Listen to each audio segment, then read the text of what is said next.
Welcome guys back to another video of Arsenal Transfer News Daily. We are back again with another video. We got a lot of pieces of news to rattle through today, and we got huge pieces of news including Matteo Guendouzi, as apparently Chelsea are interested and could include N'Golo Kante in a deal. Yes, I know this may be fake. But I just want to report it to you guys, and I just want to discuss whether there is a possibility that could happen. And a player has signed today. Renard has finally signed for Arsenal. I'll be going through the transcript for that as well. And Atletico Madrid are reportedly close to signing Lucas Torreira, and we'll also be going through little bits of news including Callum Chambers and Squadron Mustafi, so let's get straight into it. First of all, we are going to be looking at Matteo Guendouzi. Now, this is something that's come out in the last few hours now. L'Equipe have reported that out of favour Arsenal midfielder Matteo Guendouzi has informally requested a transfer away from the club. According to L'Equipe, the French midfielder has fallen way down Mikel Arteta's pecking order after a heavily publicised argument with Brighton striker Neil Maupay after Guendouzi's fellow Frenchman caused a serious injury to Arsenal goalkeeper Bernd Leno at the tail end of the 1920 season. The French international has failed to feature in any form for the Gunners in the current season thus far, and now appears to be looking to force a move away from the Emirates. The player has since verbally informed the Arsenal hierarchy of his desire to leave the club ahead of the end of the current summer transfer window. A number of giants have been interested in Guendouzi. Villarreal, Valencia, Paris Saint-Germain, Barcelona have also shown some interest. And on Guendouzi's current situation, Arteta did say that Matteo has been training like any other player. This is a new season. We've had some really positive conversations between both parties. Now he's back with the group. He's training really well. We went to France to play with the under-21s last week and played really well again, and he is here. Now again, he did speak coyly on his future. Mikel Arteta, he said, "I don't know if he will leave. I'm not going to discuss what the things that happen entirely, but a lot of things that have been written, I can tell you that they are not true." So Mikel Arteta there suggesting that there is some future for Matteo Guendouzi, but my information is the understanding that pretty much everyone knows is that Mikel Arteta and Arsenal do not want Matteo Guendouzi at Arsenal. Now, Chelsea, they have been interested in Declan Rice. Now, West Ham, they want around £80 million for Declan Rice, which I don't think is worth it. Declan Rice isn't an £80 million player, but obviously these English players, they like to be, I don't know why, there's an extra zero always added onto their price tag, isn't there, with English players? So yeah, that's just an interesting one there. But Chelsea, they're looking to sign Matteo Guendouzi, and I have no clue whether this is true. There's just sources, there's no concrete sources suggesting this. There's just stories floating around within the news, and again, I can't tell you whether this is true or not. I really cannot. But just to discuss the fact that apparently one of Hudson-Odoi, Abraham, N'Golo Kante, and Kovacic could be included in a possible deal for Matteo Guendouzi. Now, I think this is all BS because Kante, Chelsea want around £80 million for Kante. PSG want Kante. It looks like they want Kante, and they would have to pay 80 million. Matteo Guendouzi isn't worth 80 million, so I can't see how this is true. But again, Kante would be brilliant to have at the club. Imagine a midfield trio of Kante, Partey, and Awar. That would be mad.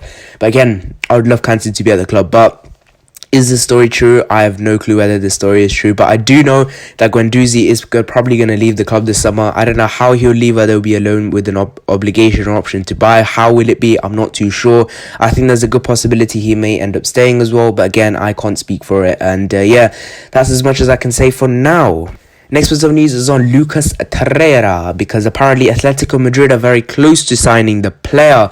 Now, just a bit of backtrack. Let's just backtrack for a second. Now, Luis Suarez is reportedly, here we go, Fabrizio Romano said to Atletico Madrid, and Alvaro Morata is going to Juventus, here we go, also confirmed by Fabrizio Romano. Now, this means that the money they get for Morata, they can include that money in the deal for Lucas Torreira, which means Arsenal, can work with that money to sign one of their targets. So it looks like Atletico Madrid will be able to afford Lucas Torreira, and I do see some action on this very soon. I want to talk about Thomas Partey in a bit, but let's focus on Lucas Torreira for a bit.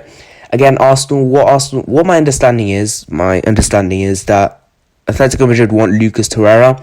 They want to loan him for a season with a possible buy option. But what Arsenal are trying to do is, obviously, they want Thomas Partey from them.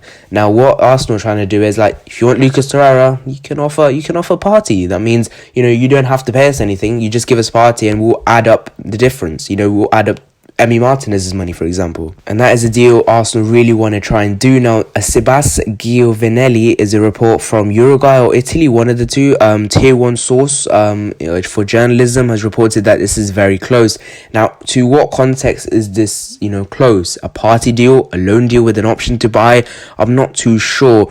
But again, I'd rather Arsenal let Torreira go to a club like Torino, where they are willing to pay the 24 million euros up front, so we can use that money to get our targets like Thomas Partey and Houssem Aouar. But again, I can't speak too much on it because it's like, I don't know what the sort of deal is with Lucas Torreira. It looks like a loan with a buy, but again, I'm not too sure because it looked like a deal was wrapped up with Lucas Torreira to Italy, and now Atletico Madrid have come in. Leave your thoughts in the comment section down below. Do you think you'll actually end up at Atletico, or do you think you'll end up in Italy? Yeah, but we're just going to move from that now. And we are going to be talking about Renard Alex Renarson, as he has finally been confirmed as an Arsenal player. I'm not going to make a separate video about this. This is pretty pointless, but yeah.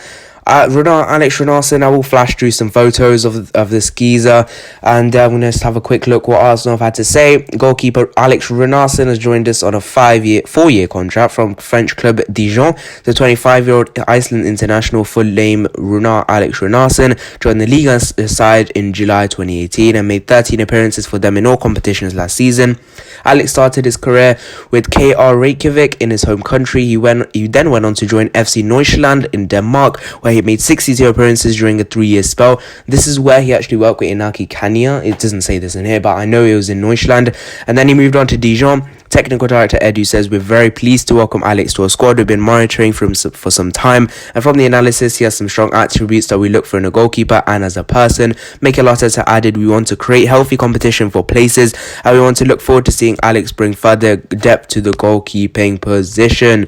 Now, he did do an interview, which we're going to have a quick look at. He said, I'm extremely happy, extremely proud. It's a big day for me and my family. Can't wait to get started. It's one of the biggest clubs in the world. They've won Premier League 13 times, FA Cup 14 times. It's a huge club, and obviously playing in the Premier League as well. It's a win-win situation. I know it's going to be a lot of hard work, but I'm ready to do everything I can to get the most amount of minutes as possible. Ronaldo worked with our goalkeeping coach Inaki Kanya when they were both in Denmark, and he says the Spaniard is a key factor in him making the move.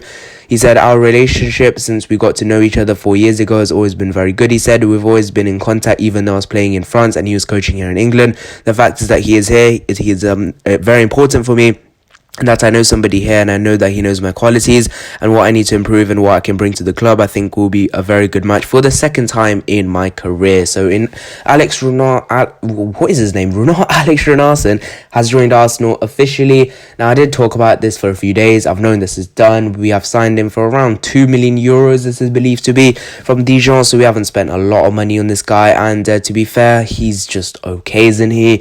He's just going to provide some experience, and a lot of talk that he is very good with his feet. When he was doing his other part of his interview, it said he was very good with his feet, which is quite good to see, and but he did concede a lot of goals. I think that's something Arsenal will be working on with the goalkeeper. Maybe Arsenal think that if he doesn't concede that many goals, he could be a half-decent goalkeeper. Hopefully, this is a very shrewd bit of business from Arsenal that could maybe get them a profit in future years. But yeah, I'm not going to talk too much about it. I've talked about a lot about Alex Renarson in the future, but the official news is that he has finally signed for Arsenal. Next bit of news is on Thomas Partey, as apparently the AFC Bell, the source out of nowhere in Palestine, has suggested once again in Arabic that Thomas Partey will 100% be signing for Arsenal. Now, I cannot say whether this source is true, so I will not clickbait you into clicking this video, and which is why it is towards the back end of this video. Obviously, I'm not a clickbait person, so I'm not going to do that to you guys, but again, I'm just going to have a quick read of what this is telling you. Obviously, it's in Arabic, so just using a bit of Google Translate here. It suggests that Arsenal have been in regular contact with the players' agents for the past 2 weeks. The players' camp was waiting for the start of September, but at the latest to complete the transfer. But Arsenal explained to them for the reason for the delay and what the next stage will bear. Tranquility and confidence prevail in the situation. Do not let the noise coming from Spain disturb your day. Very clear words there from the AFC Bell. Apparently, they are suggesting that Arsenal are working on other targets first, like Houssem Aouar. Now, that makes a lot of sense to me because one of Arsenal's other top targets are Houssem Aouar, which I've said Houssem Aouar has become one of Arsenal's top number 1 targets, along with Thomas Partey. So it does look like that Arsenal are trying to get that one wrapped up before activating the release clause for Thomas Partey. Now, if this source gets it right, my God, I will always follow the source. My God, seriously, it's like, oh, where are they getting this from? But to be fair to them, they're not lying on the HJ90. They've clearly come out and said they don't know if it's true or not. They don't have any contact to it. And apparently they have contacts to Thomas Partey. So again, to be fair to them, they are not lying in that situation.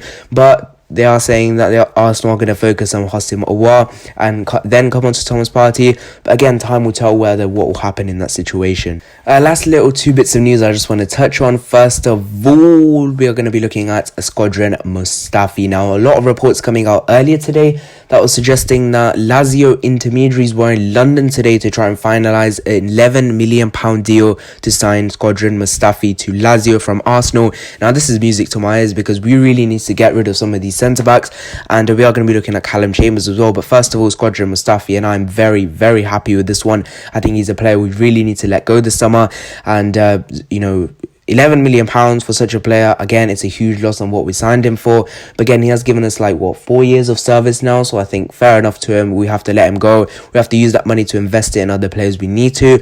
And yeah, it's just one of those things. And leave your thoughts in the comment section down below. Would you keep hold of Squadron Mustafi, or would you accept this 11 to 13 million pound offer from Lazio for them to try and sign him? Leave your thoughts about that. Next of all, Callum Chambers. A lot of clubs putting in an interest in him. Obviously, you know, Arsenal made a U-turn on Rob Holding. It looked like he was going to go to Newcastle, but now Mikel Arteta said he's going nowhere. So apparently Newcastle want Callum Chambers now. Again, I can't say too much whether it's going to be a loan. Arsenal won up to £15 million. West Ham are another club that have been interested in the player. Said Kolasinac was also been linked to West Ham as well, as we have reported before. Again, this is just linking. Whether West Ham or Newcastle will actually make a move for Callum Chambers is, I don't know whether that'll happen or not. But the price for Callum Chambers is around £15 million.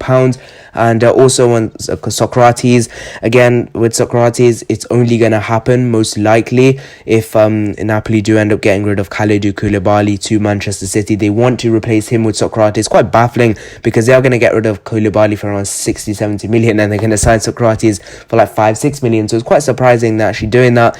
But there we go. And yeah, that is it for today's Arsenal Transfer News Daily. If you have enjoyed this video, please leave your thoughts in the comment section down below. Smash the like button, click the subscribe button if you want. I don't really care, but yeah, just do it if you want.